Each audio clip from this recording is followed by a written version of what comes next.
Bonjour tout le monde, ici Aznahar et à partir d'aujourd'hui nous allons commencer une série autour de l'abonnement Warhammer Stormbringer. L'objectif de cette série va être de vous aider à peindre les figurines que vous trouverez dans les magazines.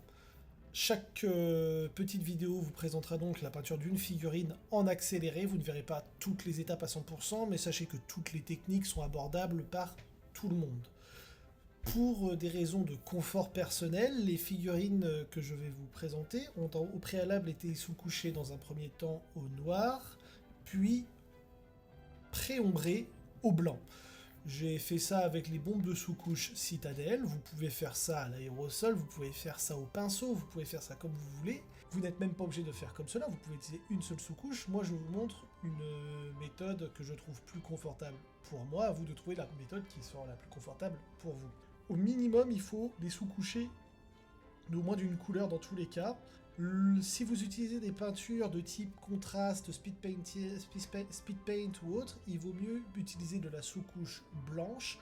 Si vous utilisez des peintures plus classiques, vous pouvez utiliser à peu près n'importe quel type de sous-couche, puisque les couleurs de toute façon ressortiront bien. Moi, comme j'aime bien jouer sur les transparences, j'aime bien avoir des effets d'ombre déjà au préalable sur les figurines. Mais voilà, c'est une question de goût personnel. Là, la figurine que je vais vous présenter, c'est la figurine du gobelin, donc qui accompagne le boss Uruk dans le premier fascicule de la revue Stormbringer. Je vais prendre le temps de vous montrer comment j'ai procédé pour la peinture de la figurine. Bien sûr, tout est en accéléré. Vous allez voir une petite vidéo de 5 minutes. Moi, ça m'aura pris 2 heures de peinture, en discutant tranquillement sur Twitch en même temps. En vrai, en 1 heure, ce que j'ai fait est largement faisable, voire plus rapidement si vous avez confiance en vos coups de pinceau. Donc, on va attaquer ça tout de suite et vous allez voir, il n'y a rien de compliqué. Il faut juste avoir une bonne maîtrise de ses gestes, mais en prenant son temps, vous arriverez facilement à un résultat similaire. Attention, j'ai utilisé des couleurs qui me font marrer.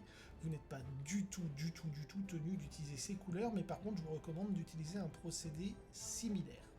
Donc la première étape va dans un premier temps consister à faire le tour de sa figurine, à l'étudier, à l'observer. Comme moi je l'avais sous-couché avec d'un pré-ombrage, l'étude de la figurine est beaucoup plus facile puisqu'en fait je peux distinguer très facilement les différents éléments. Dans ce cas-là, il s'agit d'un petit gobelin mais qui est quand même assez riche en détails, pas trop non plus, mais il y a quand même des éléments observables. Après quoi, une fois que j'ai bien étudié la figurine, je me décide de poser les bases. Donc pour poser les bases, en gros, on va poser les couleurs principales sur la figurine. En l'occurrence, là, j'ai choisi un vert pour la peau. Il s'agit du Castellan Green, donc c'est un vert un peu sombre, un peu marécageux dégueu. Donc je vais l'appliquer tranquillement sur l'intégralité de la figurine, là où il y a de la peau. Donc c'est pour ça que là je conseille de maîtriser ces gestes, c'est qu'en fait je ne vais peindre que les parties concernées par la couleur. C'est pour ça que j'ai choisi une sous-couche blanche. C'est dans l'objectif de ne peindre que les parties concernées par chaque couleur. Bien sûr, vous pouvez après utiliser d'autres méthodes. Moi je vous présente la mienne.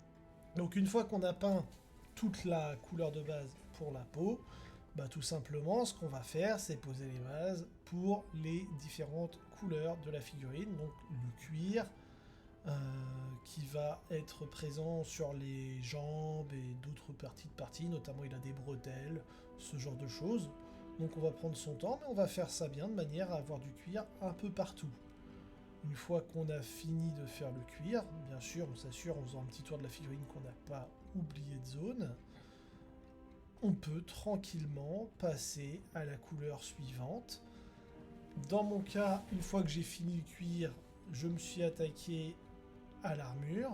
Donc tout simplement, ça va très vite.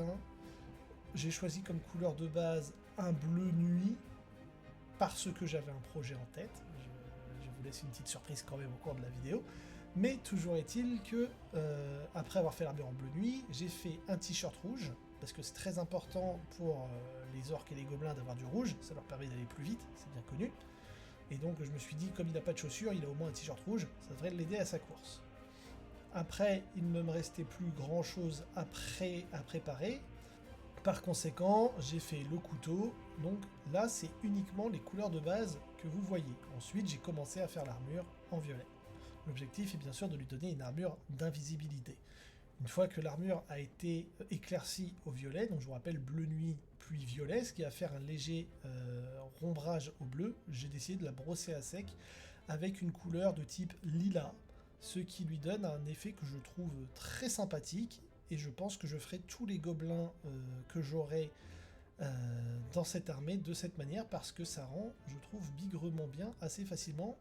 Et oui, on n'a pas l'impression que l'armure est solide, c'est une armure de gobelin, donc oui, c'est probablement du bois peint, ouais.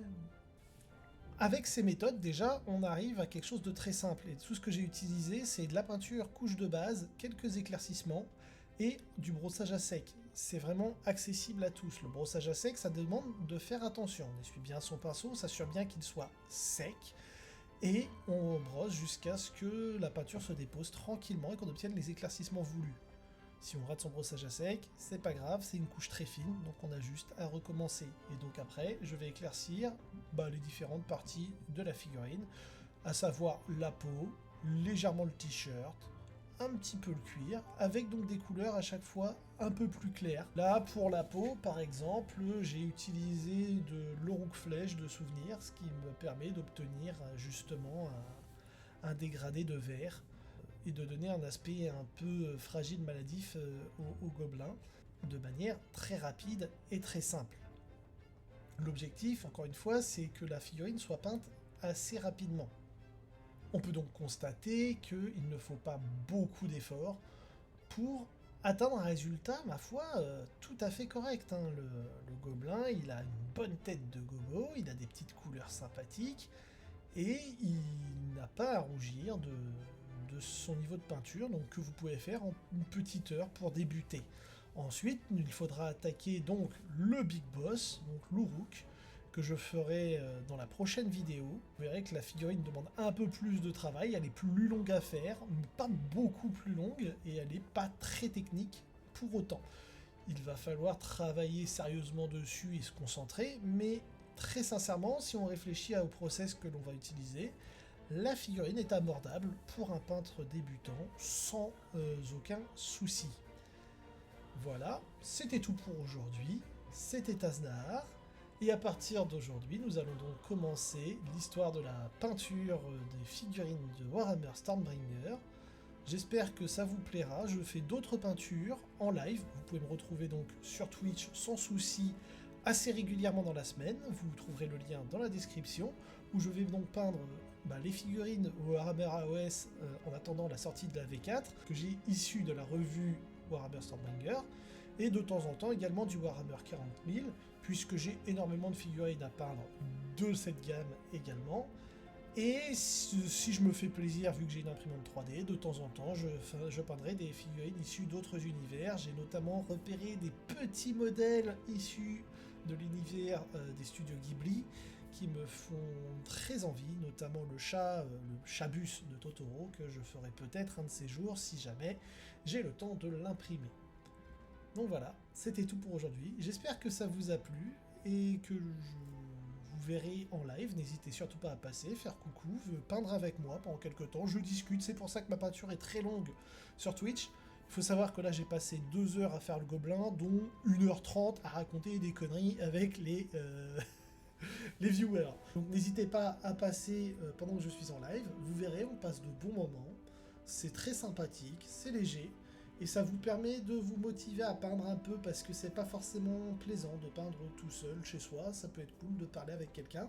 Sachez qu'il y a également un Discord qui est lié à la chaîne, qui vous permet de poster les photos de vos créations, afin qu'on puisse en discuter, que ce soit avec moi ou que ce soit avec les autres membres du Discord, que ce soit pour obtenir des conseils, pour obtenir cette petite dose de compliments parce que ça fait toujours plaisir, ou au contraire parce qu'on est complètement à court d'idées, qu'on aimerait avoir des suggestions de types de modèles qui ont déjà été faits. Vous verrez qu'il y a d'excellents peintres qui sont déjà présents, et que personnellement je ne suis pas excellent, j'ai juste des techniques de base grâce à quelques années de pratique et surtout quelques années de théorie, on va dire. Donc normalement, les conseils que je donne sont convenables, mais par contre, je ne suis pas un professionnel de la peinture, juste un passionné. Voilà. Donc c'était tout pour aujourd'hui. Je vous souhaite une excellente journée, et à très vite. Ciao.